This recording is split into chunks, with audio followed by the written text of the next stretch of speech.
การอาศัยธรรมมีศีลเป็นต้นอันบวรธามหังธรรมะนาคนังสุทางข้าพระเจ้า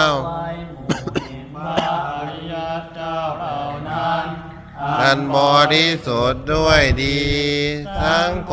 โยสัพพปาตินังสารนังเขมามุตตมังเป็นสารณะอันสูงสุดของสัตว์ทั้งหลาย